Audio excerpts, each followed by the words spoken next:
अस्सलाम वालेकुम वरहमतुल्लाह। कुछ लोग जोश में आकर होश खो बैठते हैं। कुछ लोग ये समझते हैं कि भाई ये काम कर ले, ये ना करे, ठीक है। कुछ लोग कहते हैं मियाँ बीवी राज़ी हो तो सब कुछ जायज़ है। कुछ लोग कहें कि शौहर इसरार करे तो ये जायज़ है। तीन चीज़ें हैं जो अक्सर लोग हम मिस्री के अंदर करते हैं और ये तीनों चीज़ें गुनाह है। चाहे बीवी राज़ी हो, चाहे नाराज़ हो, चाहे खाविद राज़ी हो, नाराज़ हो, चाहे मियाँ बीवी दोनों आपस में रज़ामंदी हो, तो ये काम हराम है, हराम है, हराम है।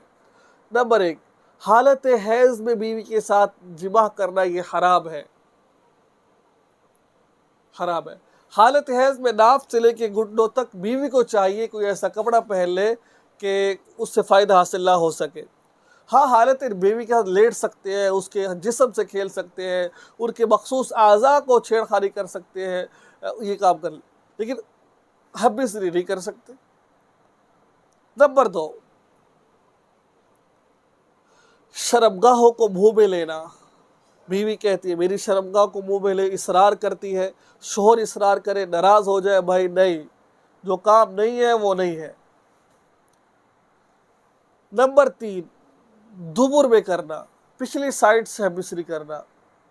चाहे शोहर नाराज़ हो, चाहे खुश हो, है, चाहे बीवी का इसरार हो, चाहे ना हो, किसी सूरत में अल्लाह के हुक्म को पामाल नहीं किया जा सकता। जो अल्लाह का हुक्म है कि नहीं करना तो नहीं करना, बस। ये तीन काम है जो आपने हम मिस्री में नहीं करने हैं। बाकी बीवी से हम मिस्री करें, उसको ऊपर लिटा ले, आप उसके नीचे लेट जाए, उसके ऊपर लेट जाए, उसको दूसरी तरह बना ले, पीछे से आगे कर ले, मुख्तलिफ सूरतें बनती है, लेकिन ये तीन काम आपने नहीं करने हैं। तो ये थी आज की वीडियो। उम्मीद है कि आपको वीडियो अच्छी लगी होगी। दुआ में याद रखें, चैनल को सब्सक्राइब करें और इस वीडियो को आगे शेयर ज़रूर करें।